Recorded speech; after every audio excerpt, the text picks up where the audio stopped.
About how you didn't get along, you had No, didn't no, like one another. we didn't get along. We were four guys. We had rows.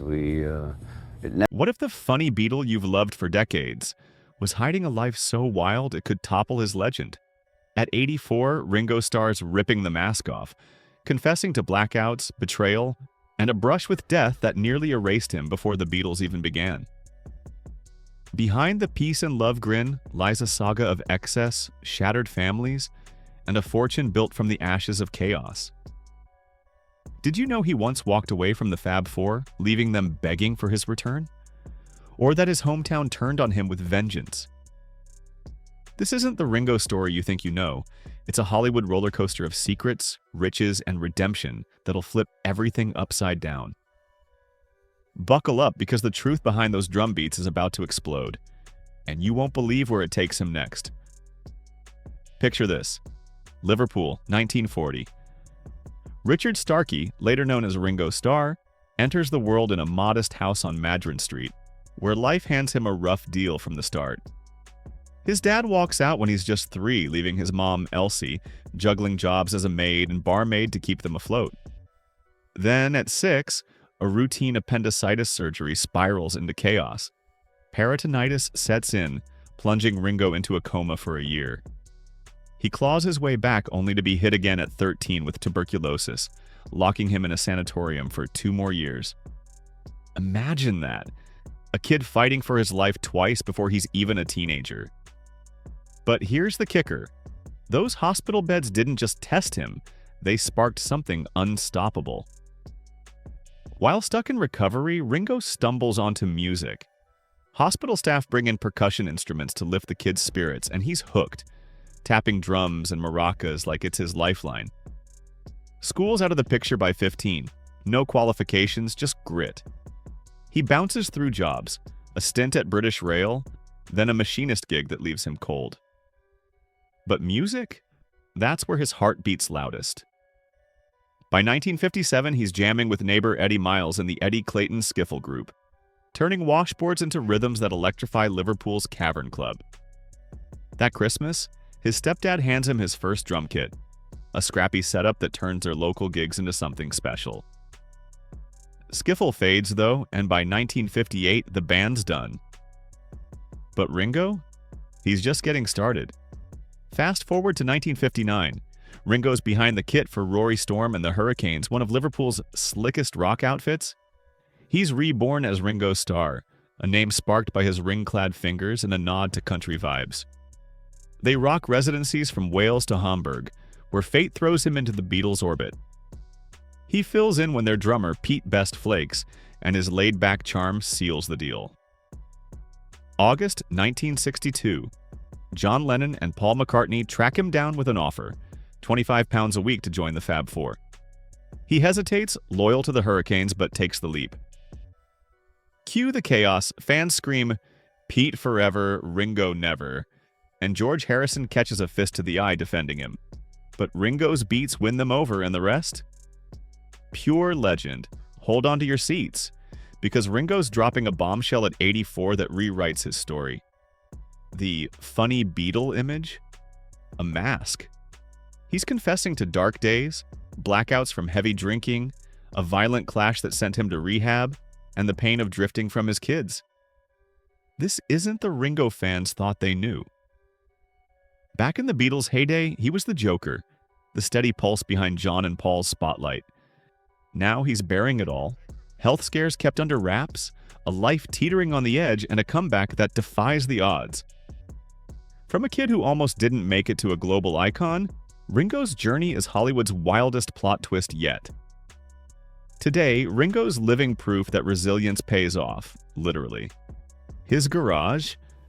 A treasure trove of luxury rides, from a vintage 1964 Facel Vega to a sleek McLaren that screams power. His wrists dazzle with high-end watches. Think Rolex Day-Dates and Patek Philippe Nautiluses, timepieces that double as savvy investments. Real estate's his playground too. A Beverly Hills mansion with a studio and meditation garden, plus pads in London, Monaco, and the English countryside, each a retreat from fame's glare. And when he's jetting off, A private plane keeps him soaring in style, whether it's for a gig or a getaway. But Ringo's not just splashing cash, he's building an empire. He's dipped into music publishing and furniture design, striking deals that keep his name in lights. Fashion collaborations? Think sold-out clothing lines that blend his rock roots with modern flair. He's diversified like a pro, spreading his bets across industries to cushion any blows. And insurance. He's got that locked down. Health plans for his past struggles, asset protection for his properties, and career policies to shield his legacy. This isn't reckless spending, it's calculated brilliance. His journey from beloved heartthrob and on-set jester to a complex, multifaceted entrepreneur now forces us to confront the reality that behind every triumphant smile lies a story of hard-won battles, lessons learned, and the relentless pursuit of excellence. Every high-end car, every sparkling timepiece, and every meticulously selected property tells a story of ambition tempered by caution, a narrative that challenges the conventional view of success in Hollywood. As the debate simmers online with supporters and detractors weighing in on social media platforms and discussion forums, the incident becomes more than just another celebrity scandal. It transforms into a case study in fame, fortune, and the human vulnerabilities that even the largest stars cannot escape. What's unsettling is that this isn't just about two isolated claims. Together, these accounts hint at deeper unrest, a streak of unpredictability that flies in the face of Momoa's easygoing image. His defenders argue that being under a constant spotlight makes stars easy targets for criticism. And sure, massive productions come with pressure. But when even brief interactions leave co-stars shaken, it becomes harder to write off the drama as coincidence. The public may still see him as the fun-loving giant, but for those who've stepped onto set with him, there's now another side to the story. That's a hook too big to ignore. When the cameras stop rolling, is the Aquaman star still the same person fans have embraced? Then there are his off-set controversies, ones that seem trivial at first glance but add up. The resurfaced Game of Thrones panel joke from 2011 ignited backlash when viewed through today's lens. Though he apologized, many saw it not as a clumsy comment, but as a crack in the armor. In 2022, his Sistine Chapel photo op stirred another round of criticism. Private visits are fine, but flaunting images from a strictly no photography zone? That sent a very different message. He said he donated to gain access, but critics saw it as another example of celebrity privilege. These small moments paint a larger picture, one of a man who may not always play by the same rules as everyone else. Even his online spat with Chris Pratt sparked controversy. After calling out Pratt for using a plastic bottle, Momoa was swiftly called a hypocrite when fans dug up multiple images of him doing the same. Though he clarified and praised Pratt's environmental efforts, it wasn't enough to erase the impression that he's quick to judge but slow to self-reflect. And when your entire public image hinges on being relatable, grounded, and principled, every slip like this becomes amplified. What's interesting is that none of these events alone were enough to damage his career, but together they've started creating an alternate narrative. A narrative that questions whether Momoa's charm is skin deep. But beyond the drama lies another side of Jason Momoa's life, his financial empire, built carefully across years of blockbuster success and smart investments. With a current net worth estimated at over $40 million, Momoa has made some bold financial moves. From starting his own production company, Pride of Gypsies, to launching sustainable water brand Mananalu, he's been diversifying his income streams. The water brand, launched to fight plastic pollution, gained major traction and became more than a celebrity side project. It turned into a symbol of his environmental advocacy. His future earnings could see a significant spike if the company continues to scale globally. That puts him in the rare category of stars turning activism into entrepreneurship. Real estate has also played a key role in his wealth building. Momoa previously owned a lavish $3.5 million estate in Topanga, California. A rugged private compound surrounded by nature mirroring his outdoorsy persona. Since his split with Lisa Bonet, he's reportedly been living more modestly in a camper van he customized himself. But don't let that fool you. He still maintains investment properties, and rumors suggest he's exploring additional real estate along the Hawaiian coast, where he was born. Experts estimate that his real estate portfolio could exceed $7 million if those purchases go through, and it would align with his growing interest in reconnecting with his roots. And what's a Hollywood icon without his toys? Momoa's car collection includes vintage gems like a restored 1952 Buick Roadmaster, a classic Land Rover Defender, and a Harley-Davidson motorcycle fleet that reflects his rebel spirit. He's also been seen driving luxury SUVs like the Range Rover Autobiography, and insiders say he has an eye on the all-electric Tesla Cybertruck. His taste in watches leans rugged yet refined. He's been spotted wearing Panerai and Cartier, often custom pieces designed to match his personal brand. His gear speaks volumes: power, tradition, and a dash of wild spirit. What's the secret sauce behind this fortune? Diversify or bust. Ringo's spread his wealth across music, property, and ventures, dodging the one-hit wonder trap. He's also played it safe. Those insurance moves shield him from life's curveballs. Compare that to his past. A machinist with pennies versus a legend with millions. It's a masterclass in turning talent into treasure. But here's the hook that'll keep you guessing. How does he balance this lavish life with the chaos of his Beatles fallout? Back then, Ringo was the easygoing Beatle, smoothing egos while the others bickered. Now he's a solo star, touring at 84 with the All-Star Band, his energy defying time. The struggles, feeling sidelined, the band's implosion, mirror today's celebrity dramas, but Ringo's resilience sets him apart. He's not just surviving, he's thriving, blending nostalgia with new moves. That Sardinia escape? It wasn't a retreat, it was a rebirth. And those confessions at 84? They're not regrets, they're a victory lap, showing the world he's still got stories to tell. Here's where the spotlight blazes. 1973's Ringo album is a solo slam dunk. Photograph, another Harrison collab, hits #1 in the US and Canada, its aching lyrics tugging heartstrings.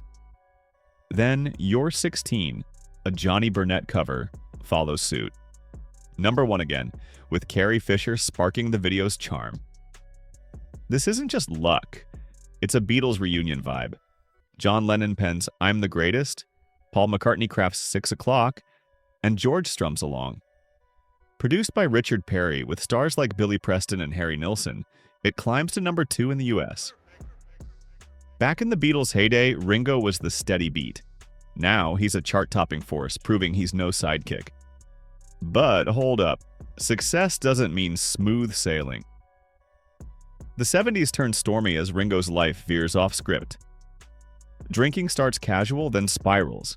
He's lost in a haze of booze, marijuana, and cocaine. Nights blur into club benders. He can't even recall gigs with the Beach Boys. His marriage to Maureen Cox, once a 65 fairy tale with 3 kids, crumbles by 75. He's absent, unfaithful, sinking deeper. Then a gut punch. George Harrison, his Beatles brother, falls for Maureen at a dinner party, confessing mid-meal. Ringo's cool reply? Better you than a stranger. But inside he's reeling. His family's fracturing, and the Hollywood Vampires crew, Alice Cooper, Keith Moon, only drags him lower. From musician to mess, he's teetering on the edge. Ringo doesn't just sit in the wreckage, he dips into acting. The 1970s. The Magic Christian pairs him with Peter Sellers in a wild greed satire, packed with Raquel Welch cameos. He's Youngman Grand, adopted by a billionaire, and critics dig his quirky charm. Fast forward to 81. Caveman's prehistoric slapstick casts him as Atuk, outsmarting brutes with stop-motion dinos in a fake language. It's a cult hit, but the real prize? Meeting Barbara Bach on set. Sparks fly, and by April 1981, they're hitched. Love's in the air, but the haze lingers. Both Ringo and Barbara wrestle with addiction, champagne mornings and cocaine nights turning their home into chaos. Their kids feel it too. Barbara's daughter hides in books to escape. The breaking point slams in 88. One night, Ringo's so far gone he trashes their place and lashes out at Barbara in a terrifying rage. Staff panic, fearing the worst. It's a wake-up call neither can ignore. If they don't change, they're done. They check into Sierra Tucson rehab that year, diving into a grueling 6-week fight to get clean. Back in the Beatles' prime, Ringo was the Joker holding it together. Now he's battling to save himself and his marriage. Spoiler alert, this isn't the end, it's a gritty reboot. What's next for a man who's hit rock bottom and climbed back? Today, Ringo's a living legend at 84, his past struggles fueling his present glow. His net worth's a cool $350 million built from Beatles royalties, solo hits, and smart moves. That Surrey estate? Now worth $25 million. The LA pad? Up to $18 million.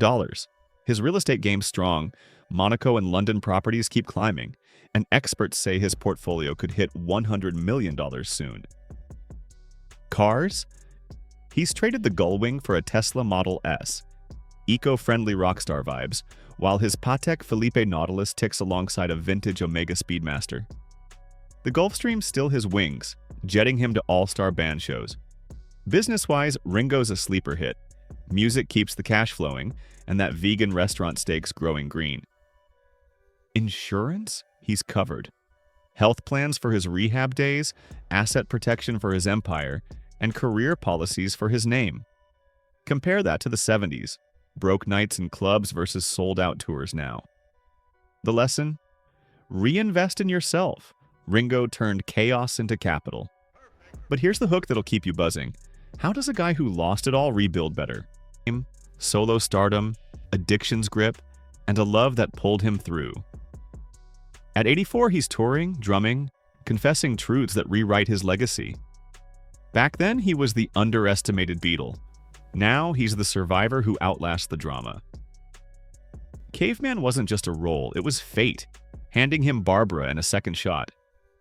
The 88 crash? Not a finale, but a launch pad. Ringo's story screams resilience. Every fall's a setup for a comeback. Here's the kicker. Ringo's drumming, once underrated, is finally getting its due. Back in the Beatles' prime, John and Paul hogged the songwriting glory, but Ringo's beats were the secret sauce. Rain introduced backward tape loops. A Day in the Life shifted moods with subtle fills. Come Together grooved into history. Phil Collins calls him a genius. Dave Grohl praises his feel. In 2015, the Rock and Roll Hall of Fame inducts him solo, a rare nod for a drummer. Compare that to his early days, a Liverpool kid tapping washboards, now a maestro whose simplicity shaped rock. At 84, he's still touring with the All-Stars, proving his rhythm's timeless. How's that for a glow-up? But fame's got a dark side, and Ringo's spilling it all. The 70s and 80s were a blur. Alcoholism strained his first marriage to Maureen Cox, leaving her to raise their 3 kids solo by 75. He drifted to LA, barely there for Zach, Jason, and Lee, then aged 9 to 5. Later, he confesses to a brutal low, lashing out at Barbara in a drunken haze, waking up clueless to the damage. Rehab followed, and he's since rebuilt ties with his kids, owning his past with quiet regret. Then there's Liverpool. 2008, on Jonathan Ross's show, he says he misses nothing about his hometown, days after kicking off its capital of culture festivities. Fans erupt. Vandals behead his topiary statue at South Parkway. He stays silent, letting the storm rage. From local hero to outcast, can you feel the sting? Health scares hit hard too. 79 nearly ends him. Peritonitis, a childhood foe, strikes again, landing him in Monte Carlo's Princess Grace Hospital. Emergency surgery cuts out damaged intestine. He's back at Eric Clapton's wedding 3 weeks later, defying odds. Months after, his Hollywood home goes up in flames, torching Beatles treasures. It's a wake-up, wild living's out, health's in. Today, he's thriving, but those close calls linger. What's it like to dodge disaster twice and keep drumming? Now, let's talk wealth. Ringo's empire is a Hollywood marvel. His net worth? $350 million in climbing, fueled by Beatles royalties, solo hits, and all-star tours. Projections say $400 million by decade's end. Legacy pays. Real estate's his crown jewel. Surrey's $25 million estate, LA's $18 million retreat, Monaco's $15 million haven, London's $12 million flat, over $70 million total with values soaring. Cars? The Tesla's joined by a Bentley Continental GT. Watches flaunt a Rolex Submariner and Vacheron Constantin. His Gulfstream jets him worldwide, a perk of fame. Business? Music's the core, but he's got a slice of a plant-based food line and art prints. His peace and love designs sell big. Insurance locks it down. Health coverage post-rehab, asset protection for properties, career policies for his brand. The financial playbook? Diversify. Ringo's spread bets across music, real estate, and ventures, dodging pitfalls. Protect what's yours. Insurance saved him when chaos struck. Spend smart. Luxuries balanced with investments. Compare the machinist scraping by to this mogul. Grit built this fortune. But here's the hook that'll keep you guessing. How does he juggle riches with redemption? Back then, Ringo was the funny Beatle, masking struggles with a grin. Now, at 84, he's bearing it all. Addiction, family rifts, Liverpool's wrath, while touring with a supergroup that redefines live music. The 2001 anthology CD set captures it. His hits, Walsh's riffs, Frampton's Norwegian Wood. A love letter to the journey. Struggles shaped him. Rehab wasn't just sobriety, it was survival. Those health scares weren't defeats, they were fuel. His impact? Undeniable. Drummers idolize him, fans pack venues, his kids forgive him. So, what's the final word on Ringo's Hollywood Odyssey? He's the Beatle who turned chaos into a crown. From near death to net worth king, he stacked wealth, mended bonds, and kept the beat alive. The lesson? Fall hard, rise higher. Ringo's proof you can lose it all and still win big. His empire's growing, his story's unfolding, his drumsticks are swinging. Next time life's a mess, channel Ringo, own your past, build your future, and never stop playing. Because if he can turn pain into peace, what's your next move? The stage is yours, make it legendary.